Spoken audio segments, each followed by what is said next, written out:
Mike's Daily Podcast. Episode 1324, 1324, and I am Mike Matthews, broadcasting from Café Anyway, located somewhere in Podcaster Valley, Mont. Today we will talk to Madame Rootabega, Valentino, Bison Bentley, bring you the interesting news article, news segment, a fine article is what it's called, and I will do this thing where I sing at the beginning of the show. What am I gonna sing about on Mike's Daily Podcast? I'm gonna sing about what my tax day was like, and it went Mike's Daily Podcast like this. So I wrote a bunch of checks and I started to cry. Then I went home cause I wanted to die. But just as I got to my garage, there was an idiot there trying to sell me something, and he was young and he had a lot of hair, and I'm older and I don't have any hair. But he was trying to sell me some Mike's Daily Podcast snake oil. No, he might as well have been trying to sell me some snake oil. What he was trying to sell me was, Mike's PG&E, Daily Pacific Gas and Electric Podcast. The gas you get from Pacific Gas, you can have different people. You can buy the gas from other people instead of buying it from Pacific Gas. They've got these companies have popped up that will buy the gas for you and supposedly get it at a better discount because they buy more of it. They'll get it at a discount for you. Oh, look who just walked in. Hello, Michael Master. It's Madame Rootabega. I love to buy gas. You do? When I go to the gas station, there are so many hot men there. Ooh. Really? I didn't realize that at the gas station there were so many hot men. No, it's true. Come over here. All right, we're walking over to a gas station that's just outside of Café Anyway. That's right. Hey, look. Look at all the hot men. Oh, yeah. We just walked back into Café Anyway, and look who else is here. Hello there, Mike. This is Valentino, the parking attendant. And this is Bison Bentley. Do you know that? Mike, I have worked in the parking lot I hate the parking lot, it's so scary, for a long time there. Yeah, and I've helped him out because I'm Bison Bentley. Do you know that? And the guy annoys me. And in the parking lot, I have never seen a gas station. But there's one there now. How strange. It is odd. Odd. What was your point, Madame Rootabega? And here's today's podcast picture. Said I love to go to gas stations to pick up men and steal all their money. Because I am Bonnie and Clyde together. Ooh. Uh-huh. The podcast picture today is of the wonderful town of Alameda. It's right on a beach. It's like an island, although technically it's not an island. It's basically, there's the bay on one side, and then they kind of built this man-made river on the other side, and thus it's surrounded by water. So it's an island, but not really. Anyway, Café Anyway, it's a wonderful place to go. Sometimes I like to walk my dog there. Anyway. Café Anyway. Anyway. And there is a wonderful little beach that Basil can't go on because it's only for human beings. And this is the view of the sun had just set, and there's that wonderful fog that was coming from San Francisco. But the fog from San Francisco won't go to the East Bay. It's decided, nope, I want to avoid the East Bay. I'm like a snob from the peninsula. I avoid everything from the East Bay. Peninsula snob. Where? And what happened was this guy was, I wanted to just go home after paying my taxes and go and take a nap. I get up at 4 a.m. I wanted to just go home and take a nap after dealing with my taxes. My CPA, she's wonderful, she's beautiful, but she gets distracted.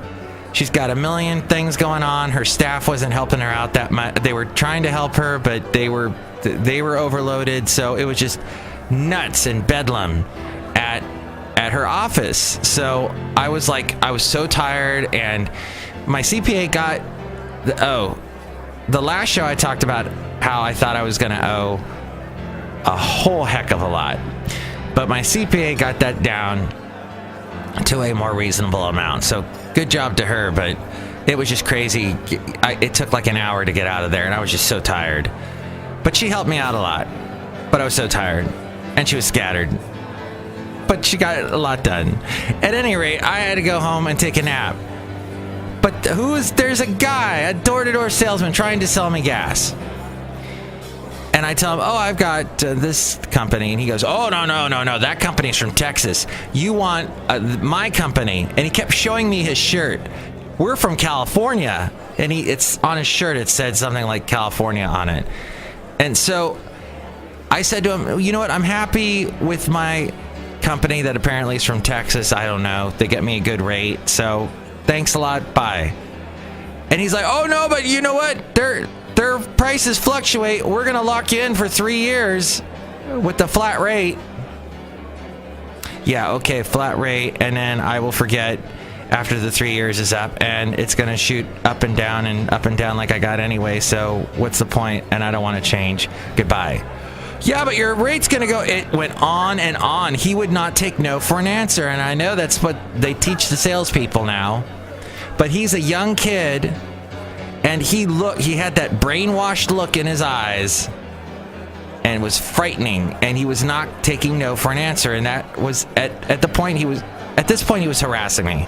So my suggestion to you is, and I'm going to take up this suggestion myself, because it's coming out of my mouth and I thought I would say it and I would follow it, is that the company, I don't know their name, I'm not going to mention them on the podcast, but I guess they're the only company that will sell you gas that's from California. Don't use them, is my point.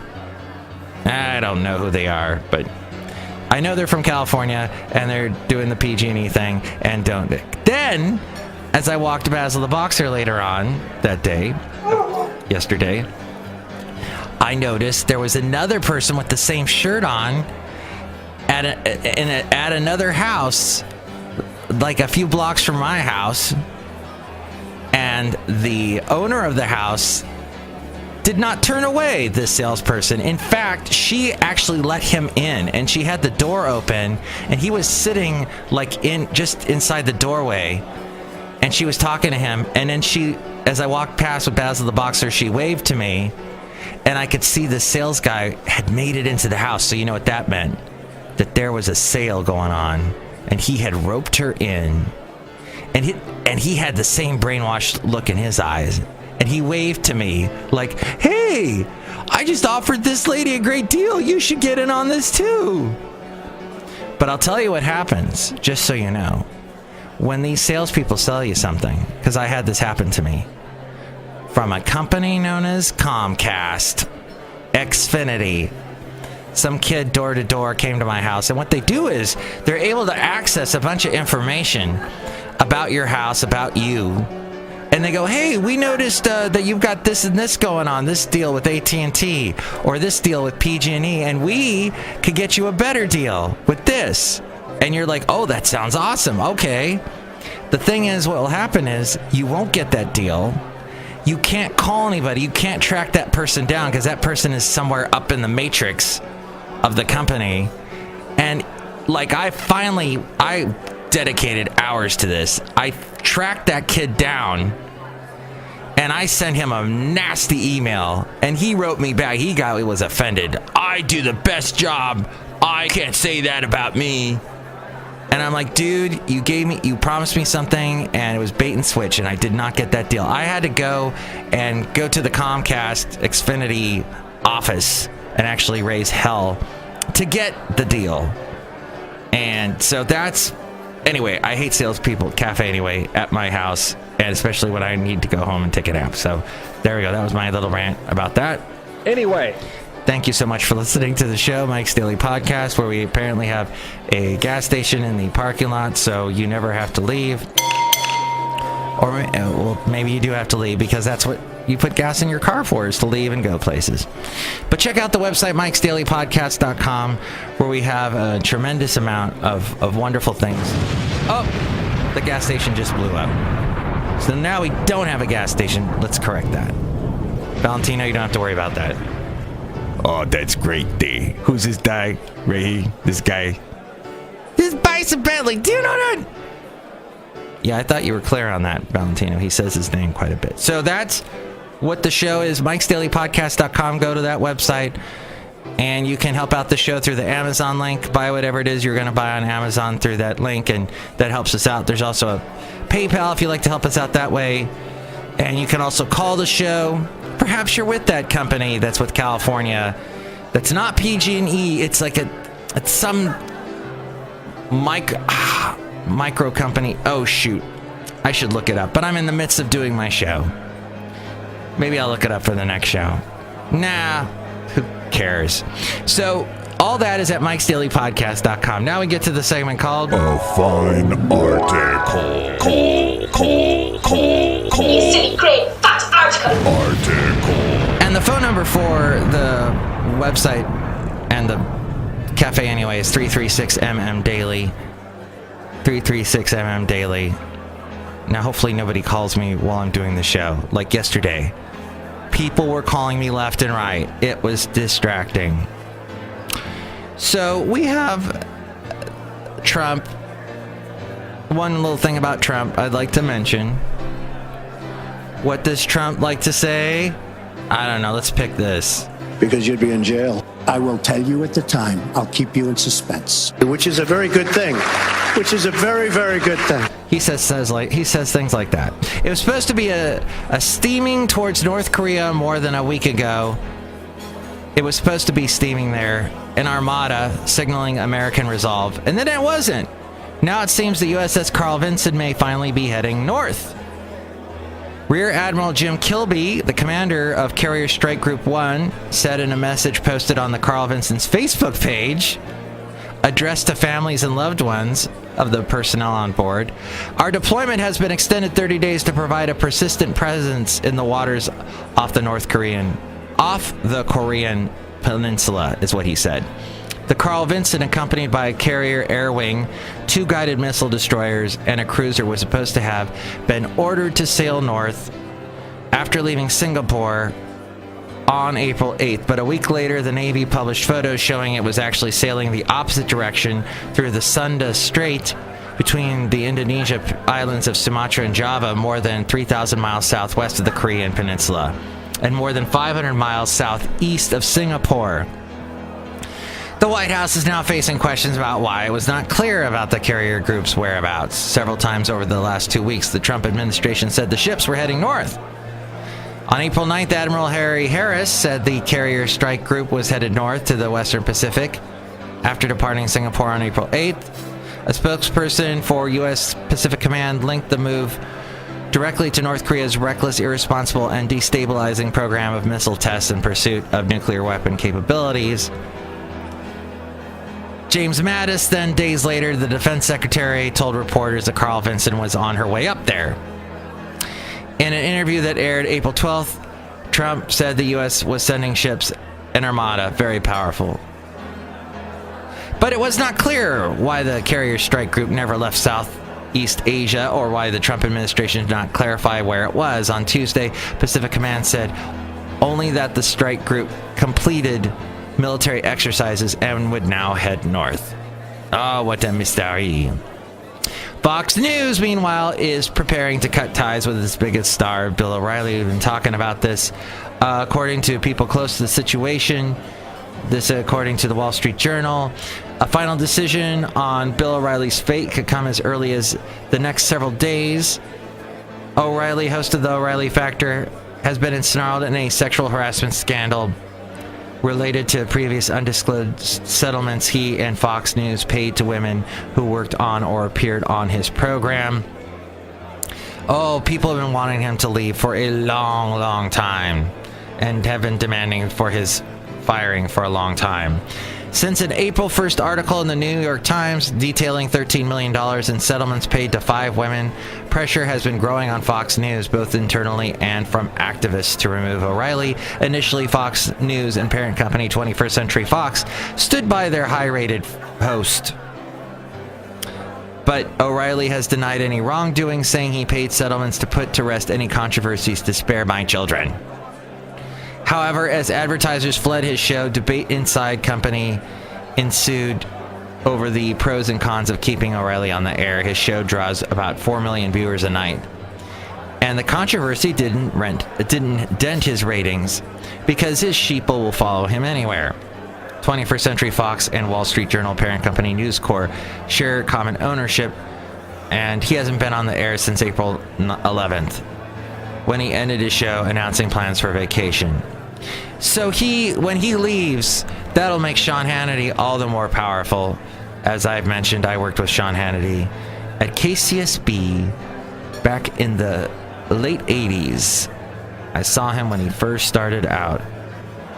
So this will be a big opportunity for him. O'Reilly won't go away. The controversy only helps conservative talk show hosts, it seems. Meanwhile, Facebook did their big, scary, presentation, where they dress up in a short-sleeved collared shirt. Hey, I'm wearing one of those today. It's the hip thing to do when you're in the Silicon Valley world. And they did their Facebook F8 conference. What happens if I hit F8 right now on my keyboard? What will happen? Oh, that's interesting. Mariachi. The conference was on Messenger and the company's plans for the platform. On the stage of the McHenry Convention Center, not too far away from us right now, here in Podcastro Valley, Mont. But they are the convention centers in San Jose.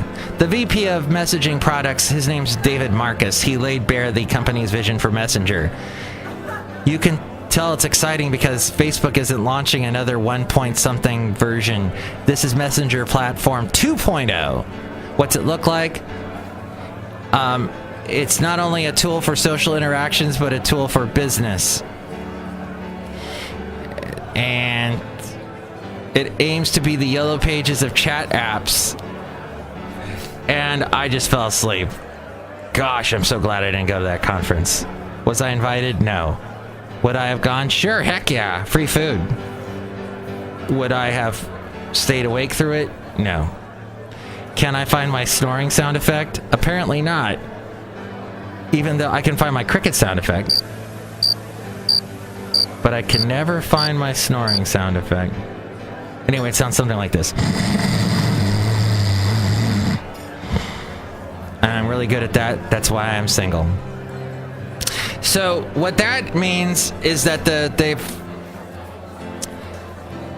going to use bots, and all right, I'm going to totally delete that article. That was not a fine article as advertised. But this is: Apple has made iMovie, GarageBand, and iWork free for all users on both Mac OS and iOS today. Though the apps were previously provided for free for those who bought a new device, now it's available for free to anyone who might be running Apple OS. So get on GarageBand and make music and podcasts. Woohoo! That's exciting. And, I can do that sound effect. Woohoo! There we go. Finally, this is a fine article, and it's from a very left-wing website called Think Progress, but they were talking about the slur snowflake. I was watching C-SPAN earlier today, and they had on the people from the Indivisible website movement, where they show up at town hall meetings and they start yelling and screaming at the conservative Republican, whoever it is, the politician that's up on the stage. Why are you taking away my Obamacare and that sort of thing? Well, why do they call liberals snowflakes? And actually, it refers to the, what did they call it? The OMG unique. A person who thinks that they are OMG unique, but in fact is like anyone else. That's from the Urban Dictionary. The products of helicopter parents, the folks that have to go to safe places, and that kind of thing. Well, Why is snowflake so catchy, and why do so many Republicans or conservatives use the word snowflake? Effective slang possesses the same quality as a well-crafted pop song. It gets stuck in your head whether you like it or not. So it helps the sound of snowflake is appealing, said Ben Yagoda, an author and language expert who wrote about the rise of the term for the Chronicle of Higher Education's Lingua Franca blog. Snowflake opens soft and closes with a hard K kicker. There's this idea in comedy that words with a K are funny and it has impact to it. Snowflake also clicks nicely with special, and for formal occasions, sparkly, with rhetorically has the alliteration going for it. Snowflake. Buttercup, another favorite of the anti-liberal set, has that hard K too, as does cupcake, notably used by the lovely Megyn Kelly in her memoir, Settle for More, in describing her son, a walking cupcake in his mother's eyes, not to be confused with the cupcakes on our nation's campuses who need safe spaces. But Snowflake has more things going for it, said Yagoda. Cupcake and Buttercup do have the smack of the feminine about them, like the safe for work way of calling someone a cuck, an alt-right burn that originated in pornography. But Snowflake carries with it that idea of being unique and precious, said Yagoda. It's a great word for bullying, he added. Bullies historically their favorite word is crybaby, and nothing is probably more likely to elicit a bullied person crying than to be called a crybaby. That pulls the trigger. Snowflake is in another self-fulfilling prophecy. In being called a snowflake, if being called a snowflake offends you, well, of course, it does your snowflake, says this Think Progress article. As we go outside of Café Anyway, we're bringing you Mike's Daily Podcast, somewhere Podcaster Valley. And finally, it sort of hits home because, said Yagoda, I think deep down everybody is a snowflake, everybody is special, a bit sensitive to being insulted or mocked or defeated or whatever. Good bullies understand that the most effective insults are the ones that hit home. Oh, that really hits home for me. Next show, it's going to be a wonderful show. I'm hoping. I hope this show is a wonderful show. If you thought it wasn't, I'm offended. But I'll get over it. As I will get over this nasty cut I got on my hand. I was trying to leave the house to walk Basil the Boxer. And this thing on a door, I don't know, it was like the lock or something, smacked my hand. And and you know, like, sometimes you get hurt and you don't realize it at first because you've got the adrenaline going, but all of a sudden it dawns on you that you've just been hurt, and yow, and then you wake up in the morning and it's swelled up. That's fun.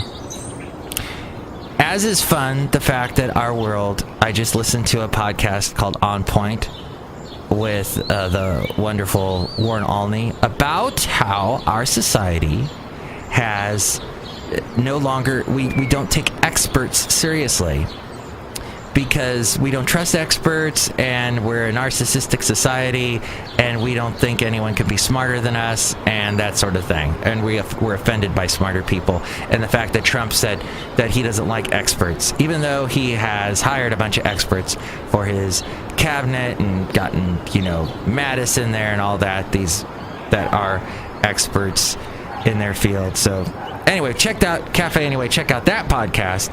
That's a very interesting one. It's the one that came out yesterday for On Point is the name of his show. No, it's To The Point. On Point is the one with the guy from Boston, Tom Ashbrook. That show's okay too. The best part of that show is on Friday. I was able to listen to it when it was live on the radio.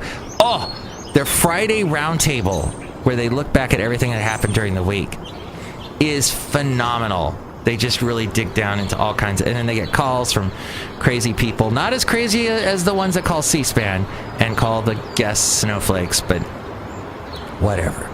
Have an enjoyable day. Café Anyway, where we do not have a gas station any longer. Anyway, Flake, Next show, it's going to be Chely Shoehart, Floyd the Floorman, John Deere the engineer, too. Mike's Daily Podcast is written and produced and performed by Mike Matthews. His podcast is super easy to find. Download or listen to his show and read his blog at mikesdailypodcast.com. Email Mike now at mikesdailypodcast@gmail.com. See you tomorrow. Bye!